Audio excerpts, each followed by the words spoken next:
আমরা যেই জায়গাটি আলোচনা করেছি, আমরা জাতীয় নাগরিক পার্টির পক্ষ থেকে এনসিসিকে সমর্থন জানিয়েছি যখন থেকে আলোচনাটি শুরু হয়েছে।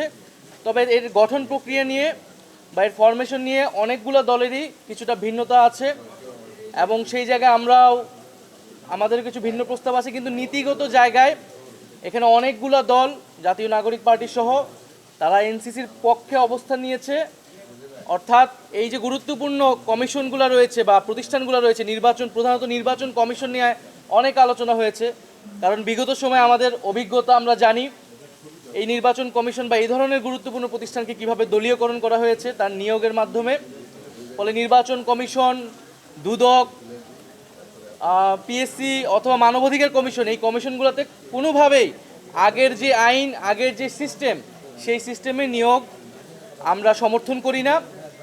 ঐক্যমত্য কমিশনের পক্ষ থেকে একটা প্রস্তাবনা রয়েছে, আমরা বলেছি যারা বিরোধিতা করছেন তাদের কাছে যদি এর বিকল্প কোনো প্রস্তাবনা থাকে যে আমাদের কনসার্নটাকে অ্যাড্রেস করতে হবে যে এই কমিশনগুলো যাতে নিউট্রাল থাকে, দলীয়করণ না হয় এবং রাষ্ট্রের সবার আস্থা যাতে এই প্রতিষ্ঠানগুলোর উপর থাকে, যারা নিয়োগপ্রাপ্ত হচ্ছেন তাদের উপরে থাকে, তো সেই বিষয়টা যাতে নিশ্চিত করা হয়। তো সেই আলোচনাটা এখনও চলমান এবং আমরা আশা করি যে সবাই আমাদের যে জুলাই গণ অভ্যুত্থান এবং আমাদের যে গণতান্ত্রিক রাষ্ট্রের আকাঙ্ক্ষা, সেই আকাঙ্ক্ষার প্রতি শ্রদ্ধাশীল থেকে আমাদের ভবিষ্যৎ বাংলাদেশ নতুন প্রজন্মের প্রতি সবাই চিন্তা করে আমরা যার যার দলীয় অবস্থানের বাইরে এসেও আমরা জাতির স্বার্থে একটা ঐক্যমত অবস্থায় পৌঁছাবো। আর বাকি দুইটা এজেন্ডা নিয়ে এখনও আলোচনা আসেনি।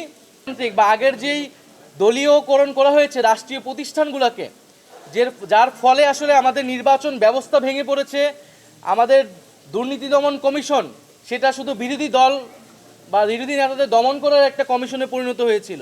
আমাদের মানবাধিকার কমিশন থাকা সত্ত্বেও এই যে গত 16 বছর গুম হয়েছে, খুন হয়েছে, বিচার বহির্ভূত হত্যাকাণ্ড হয়েছে, একটা কথা এই কমিশন বলতে পারিনি, কারণ এই কমিশনগুলো সম্পূর্ণভাবে নির্বাহী বিভাগের একজন ব্যক্তির এবং একটা দলের আজ্ঞাবহে পরিণত হয়েছিল। তাহলে এই ব্যবস্থা তো আমরা চাই না।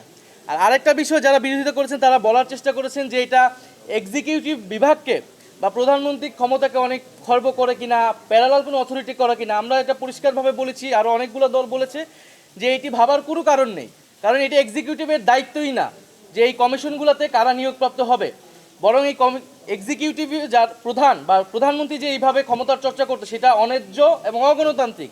সেই সিস্টেম, সেই সংস্কৃতি থেকে আমাদের সরে আসতে হবে। সেটার জন্যই গণ অভ্যুত্থান, সেটার জন্যই সংস্কার, সেটার জন্যই আজকের এত আলোচনা।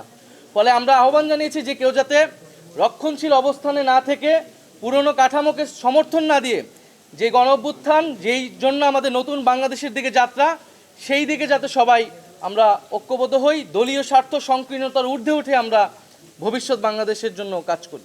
এনসিসির ব্যাপারে আমরা যখন কমিশনের সাথে আলোচনা গিয়েছিলাম, আমরা বলেছিলাম যে সশস্ত্র বাহিনীর যে প্রধান এবং অ্যাটর্নি জেনারেল, এই দুইটা বিষয় এনসিসির আওতায় থাকা উচিত না, এটা সরকারের এখতিয়ারই থাকা উচিত আগের যে সিস্টেমে ছিল। এবং প্রধান উপদেষ্টা, অন্তর্বর্তী যে নির্বাচনকালীন সরকার, সেটার ক্ষেত্রে প্রধান উপদেষ্টা নির্বাচনেও এটা এনসিসির ভূমিকা এখানে যুক্ত করা হয়েছিল।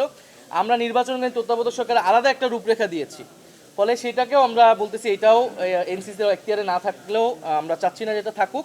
কিন্তু যে গুরুত্বপূর্ণ প্রতিষ্ঠানগুলা, নির্বাচন কমিশন, দুদক সহ অন্যান্য প্রতিষ্ঠান, সেই সব প্রতিষ্ঠানে অবশ্যই এই ধরনের একটা সাংবিধানিক নিরপেক্ষ বডি আসলে থাকতে হবে।